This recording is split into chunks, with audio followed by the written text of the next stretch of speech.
هەرچی هەوڵاتی بەڕاستی ئەوەیە بگەڕین و لای دینی خوای گەورە تەماشا سنەتی پێغەمبەرکەی صلی الله عليه وسلم هەر کەسێکدا لە ئاستی خۆیدا سیرە و ژیانی پێغەمبەر صلی الله عليه وسلم کە دەخوێنتەوە ئەو پڕی عەدالەت و دادپەروەری تێدا بووە لەو ڕێگایەدا لامەدە لەو ئەوەی کە ئەرکە لەسەردا ئەو جۆرە شتە مەکە من نازانم خەڵک دەبی لەو ئاەتە تێبگا کە قورئانی دەخوێنیتەوە زۆر کەس ختمی دەکەم ولا تركنوا إلى الذين ظلموا فتمسكم النار قرآن وعد فرمي حج مزالق سكرني تداني آية القرآن لو خواي گەورە با کەس بەغەڵەت لێم تێ نەگەبرێ وڵاو باسی و حیزبەی دەکەیان باسی ئەوەی دەکات نە ئیسلامیە نە ئەلمانیە هەر کەسی ئەو هابکە ئەوەیە ئاەتەکە تەفسیرەکەی وایە بەدڵ کەسێکی زاڵمت مەیل لە بۆ کرد دەچی ئاگری جەهەنەم بەدڵ نەک مەسەلە تووسی تەئیدی بکەی دیفاعی لێ بکەی بە زمان دەنجی پێ بدەی ئەوانەی لێ بکەی ئەوانە نا خواي قال فرمي ولا تركنوا ركون علماء دفرمون ميل القلب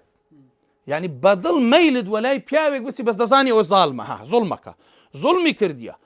اتو ميل لبوبكي خواي قال فرمي فتمسك دكري بلن بو برجوندي خوما قيناكا ناكريتن لبروي ناكري استما ظالم كان معناه زياد دكين معناه دروستيان دكين اتو لو برجوندي خود ام لو برجوندي خوم او لو برجوندي خوي همومان هر یەکی بە کۆمەڵێکمان زاڵمێکمان دروست کردیا بە هەر هەمووشمان کەسێکی خراپماندا دروست کردیا بەڵام ئەگەر ئینسانەکاندا هەر کەس لە ڕاستە خۆیدا لەگەر زوڵم و لەگەر نەعەدالەتی و لەگەر خراپەکاریدا نەبیتن بەڕاستی ئەمە چمان دەوێت کوردستانێکی خۆش چمان دەوێت کوردستانێکی خۆش گوزەران خەڵک تێیدا ئازاد بی ئەمە ئێستا زۆر جار وێ باسی ئازادی دەکرێت عنکاوە لەگەر مە چ موشکیلەی بووە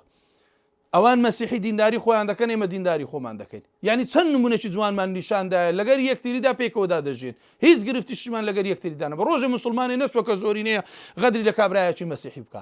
ئەو پڕی نمونەی جوانمان نیشاندایە لە ڕووی ئەوە کە ئەوان دینیان جوایەزە لەگەر ئێمەدا غەیری ئەوانیشدا جوولەکەکانیش هەبوونە لە هەولێر خەڵکی دیکەش هەبووە کریستیانەکان و ئەوانە ئێمە وەکو مسلمان هیچ غەدرێکمان لەوان نەکردیە ئینسان لە بابی ئینسافی شۆبرە ئەوانیش لە ئەوروپاوە غەدریان لە مسلمانان نەکردووە بەو شێوازەی کە برێن ببیتە